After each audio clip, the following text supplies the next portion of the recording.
For this video, I want to talk about something different. Even though it isn't technically about Classic World's future release, it is still related to the joys of playing old school Maplestory. I want to look back on one of the key characteristics that didn't just entice us to want to play, but also make us invest more time in the future into playing. While it's true that the skills in the current version are more plentiful and exciting, there was something that made the skills unique from the 4 original Explorer classes. Whether it be due to our young and curious nature or Maplestory's attractive 2D graphics, a lot of us can agree that some selected skills from certain job classes played a role into why it made the game worth playing. Although, upon Classic World's release, the fresh sensation of witnessing and enjoying the skills won't exist anymore, but the nostalgia will still ring true for people who haven't touched the game for several years. Not a lot of research has gone into this video. This is purely something personal on my end, but I would also love to hear in the comments below which skills you felt were the most iconic and why. An iconic skill that can restore HP for yourself as well as other party members, and is only available to magicians who chose to go down the second job route of becoming a cleric. There is another skill called Holy Symbol where you can temporarily allow yourself and other party members to receive additional EXP. I believe that some people pick the cleric route to be able to gain access to that skill option once reaching bishop class, but I have no doubt in my mind that the majority of people chose the cleric class just to be able to restore their HP. Not to mention, it was also useful towards killing undead monsters such as zombie mushrooms and zombie lupins. As you already know, obtaining HP potions was a drag, because a lot of us didn't have the necessary funds to purchase them, as well as MP potions, and when we did have HP potions, some of us weren't able to keep a track of how many we had in our inventory, which led to a lot of unexpected deaths and EXP loss. And I will admit, this was really annoying. So if you picked the cleric class, it removed the HP potion issue, you'd die less, and you'd only need to worry about gathering MP potions. Now, you could say to go to the cash shop and buy safety charms and pets with the potion loot ability, but most of us were young and didn't have access to real life money. What, we were going to ask our parents, "Hey dad, can I have $20 to spend in a game?" They weren't giving it. The cleric bishop class has some really useful and visually appealing skills in general, hence why it was such a popular class. But the heal skill had more of an impact on us despite just being able to restore HP. There were 3 beginner class skills: 3 snails, recovery and nimble feet. While recovery was useful in regenerating HP every now and again, it felt like an unnecessary skill given that you could replace it by just drinking 2 red potions.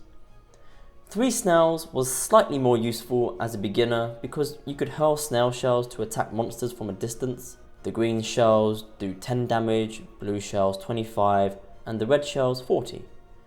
This was especially useful for players who wanted to become a magician and a thief, as they would have needed to raise intelligence and luck.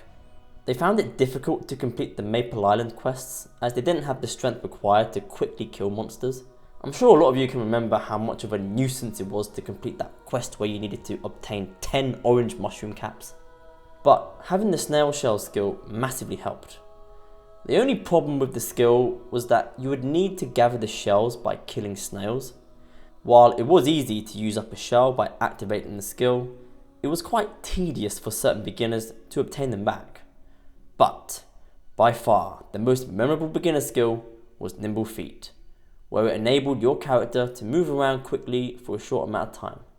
We all know about the most talked about pains of Maplestory: grinding, making mesos, etc. But has anyone actually ever spoken about the pain of walking from one side of the map to the other?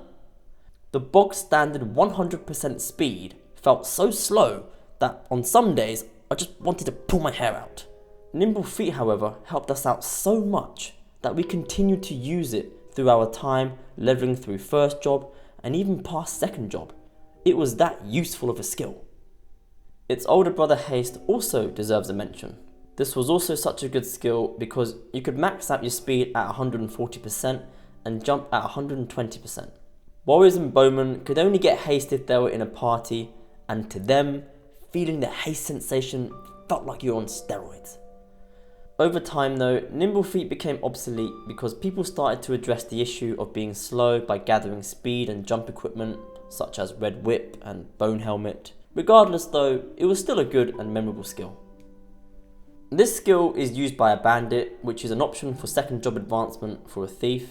When activated, it can deal very quick consecutive attacks to a monster. Although it doesn't really add any value to anyone else because it's an attack skill and not a buff, I'm still going to include it, because it's one of those skills that no matter what job you were, looking at someone use Savage Blow made us go, wow, what is that? If someone asked you to remember a nostalgic thief skill, this would be the one. Obviously, when you compare it to all the skills in the current game now, it's nothing. But in old school Maple, it was quite appealing to watch those numbers rapidly flash on top of one another, especially if someone was using a Korean fan. Even the skills from third job, where you could throw 4 stars or shoot 4 arrows, didn't quite capture that same vibe as opposed to Savage Blow. When the 4th jobs were released, the visual aspect of watching numbers fly across the screen started to become a normal thing, and Savage Blow eventually became a thing of the past. However, when Maplestory was first released, the simple looking skills from the 1st, 2nd, and even 3rd jobs couldn't quite match the unique mechanic of Savage Blow, which also suggests to me that this skill was somewhat ahead of its time. Being a skill in the 3rd job Dragon Knight class, it can be cast whilst having over a certain amount of HP, and you can attack a multiple number of monsters in the map at once. Once you max it, the damage and number of monsters hit increases significantly. This will always remain as the most iconic skill for me.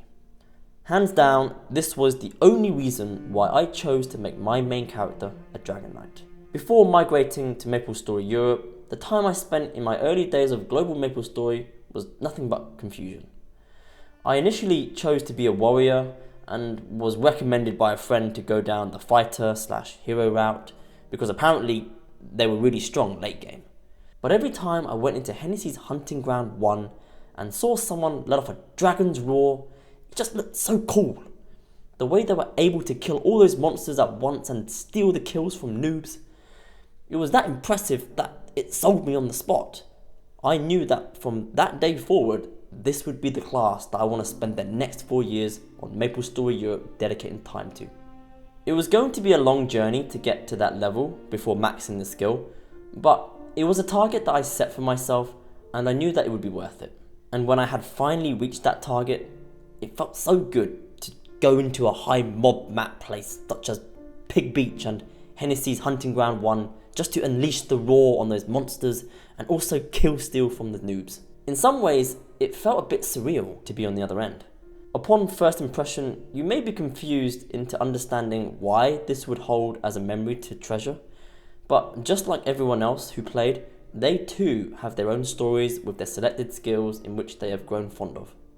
Teleport was something that allowed all mages to disappear from one point to another in the same map, and Flash Jump was a hermit skill that technically did the same thing, except it would be performed in a double jump motion. Again, with the slow pain of walking from one map to another, these skills were incredibly useful when it came to getting around places quicker, as well as avoiding monster hits, and every time us warriors and bowmen saw them buzz around the map in quick fashion, we couldn't help but envy what they had. Flash Jump was clearly the more iconic of the two, as Teleport was a skill that you'd expect Nexon to give mages. And if you were to put both skills to a race, Flash Jump would probably win that as well. But if you are hit with nostalgia, you'll probably remember both skills being equally special. Overall, these are only a few of the many skills that I picked out that I felt were iconic. Some of you may choose differently, so let me know which ones. Perhaps it's the fart skill from the fire poison mage stinking up the FM. Maybe Dark Sight for when you wanted to explore the deepest parts of the ant tunnel. Or maybe the arrow eruption skill of a sniper, where arrows would defy gravity by shooting upwards instead of downwards.